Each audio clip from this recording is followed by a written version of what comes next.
There's a multitude of different ways that you could approach this hobby. You could go the all niche route and smell different.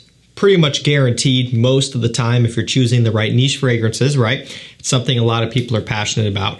You could go with indie fragrances, which are usually going to be a little bit more specific, and a lot of times they'll try to portray certain specific events or smells, kind of replicating things.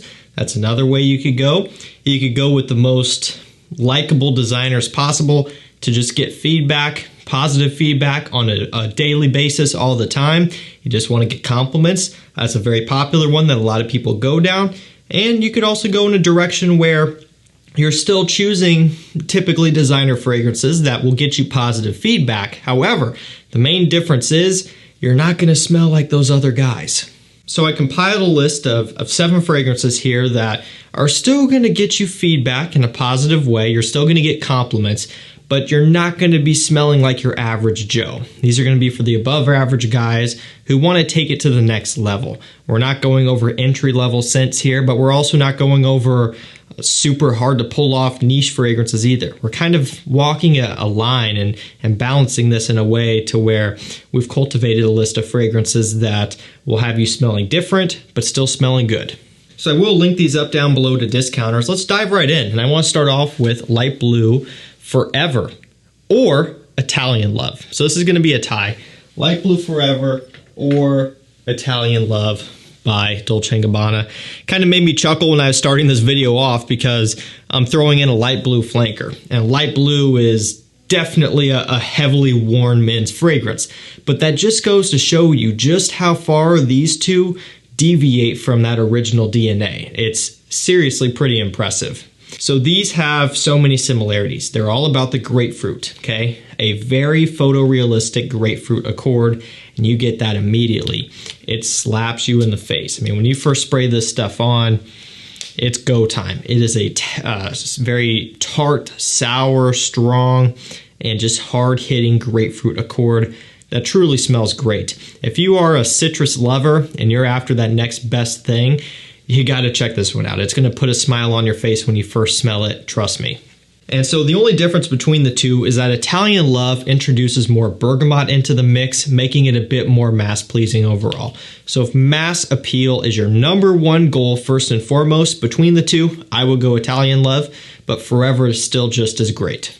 Now, Italian Love is a limited edition. Forever is discontinued already because this is not the type of thing that works for most guys out there. So get these while you can. That being said, if you want to stand out and be above average, especially in the warm weather, go for this DNA. You could also go for something like Narciso Rodriguez Bleu Noir Parfum. Now, this really maintains that Bleu Noir DNA, the musk and vetiver. But what they've done is they've thrown in a good dose of iris. So it's really cool because the iris is a sweet iris accord, and it smells actually similar to that used in Valentino Uomo Intense, Dior Homme Intense, Givenchy Gentleman EDP. And because of that specific type of way they're using iris, it makes this fragrance smell similar to those I just mentioned. But the difference is they're mixing a sweet iris with a fresh base. You know, they're not using a fresh iris and a fresh base, or a sweet iris and a sweet base. It's kind of contrasting here, so it gives it a different appeal. None of those popular ones that I just mentioned there have any sort of freshness to them, but there are fresh iris fragrances out there, like Prada L'Homme or Dior Homme Eau. This is a hybrid kind of, and that's what I think makes this so cool. And it's something that those brands haven't really done yet, and thus it makes this even more wearable than all of those other ones that I just mentioned, at least the sweeter ones, that is. So if you want kind of a take on a sweeter iris fragrance, but you still want a bit more versatility, one that's a little bit more lenient and forgiving, check this one out. I can promise you most other guys out there are not going to be even thinking about touching this, so you're going to smell different and you're still going to get some great compliments. You could also go with something like DUNHILL AMALFI Citrus. Now this one here has lemon, bergamot, and green tea. Very, very nice freshy here. I understand it's a little bit out of season for a lot of you. Some of you who live down south and in other parts of the world, though, are going to be okay with this. It's all about the citrus here with this one and the tea, but it's very well done, and it's not your typical cookie cutter citrus fragrance. It is still citrus, and you can only do so much with fragrances like this, but they still found a way to make this one stand out and be a bit different. Also, the bottle on this is kind of funky. I mean, you've got this big indentation here. I don't know if you could see that. My finger goes in there pretty far. And so that just kind of makes it sit up on the shelf. You've got just a bunch of bare glass on the bottom, and then the actual bottle itself, which holds the scent, and then the cap. So it's a very hefty, heavy-duty bottle. Same with the Dunhill icons. Nice presentation, great scent, great quality. One that 99% of guys are not going to be wearing. And we could go with something like this, the only niche fragrance that made it in this video, but this one's a little bit more affordable than most and much more affordable than the others from the brand. KILIAN Apple Brandy on the Rocks. So it's got apple, it's got ambroxan, kind of a nice rum, boozy, woody accord in here.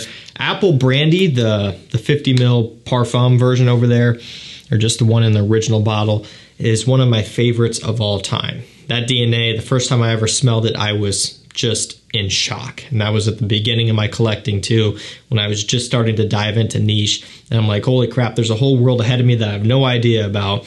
Made a huge imprint on me. Still love Apple Brandy. What I like about On the Rocks is it takes that DNA and puts it, for lack of a better term, on the rocks. They kind of freshen it up a slight bit, and really, to me, they just make it more mass pleasing.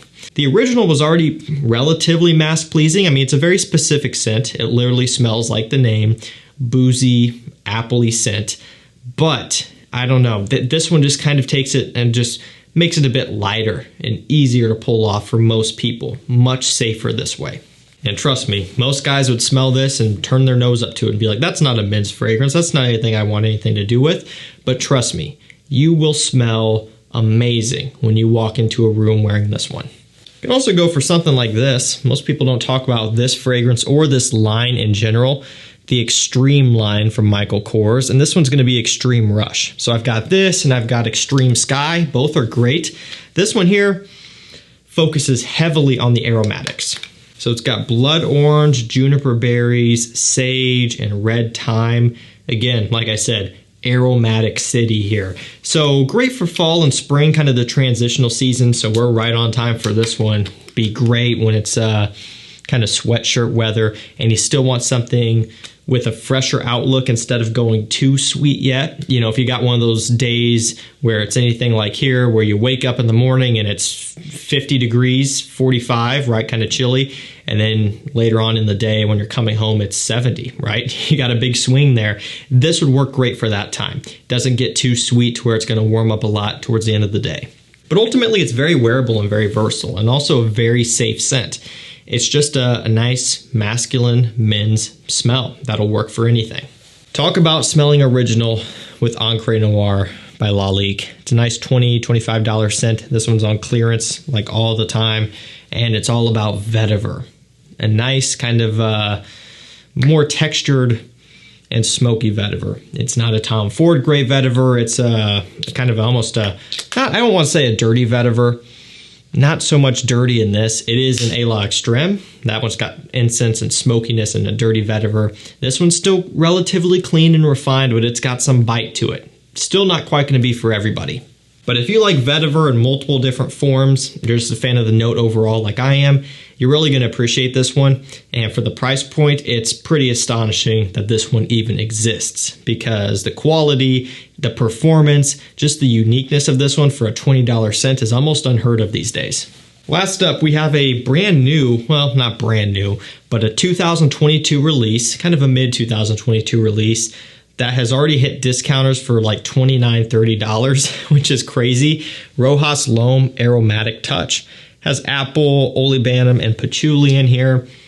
Didn't take long at all for this one to hit. I mean, the original ROCHAS L'Homme took much longer to hit discounters, and even once it did, it was still $50, $60. I remember that vividly because I held off on it for a long time. Now that's like $29, $30. So these are really great bang for your buck scents. I mean, another one where it's truly impressive. This is quite a bit different than the original, so don't think that it's going to be the original but stronger or something. Not that you necessarily would, because it's different bottle, color, different name, right? Or naming convention anyway. It's not just like they threw out a parfum or something. So it is different, a little bit more sweet, a little bit more smoky, to some extent. Still a masculine and kind of refined, mature scent, but just in a different direction overall. It's kind of got this light, smoky woodiness about this one. Good dose of patchouli in here, giving it a green and kind of sweet aspect. Very nice scent that really no one is going to really be wearing. That's going to do it for me, guys. 7 fragrances for the above average guys. If you want to stand out and smell different, but still smell good, check these out. Thank you so much for watching. Stay safe, stay healthy, and we'll see you tomorrow with another one. Take care.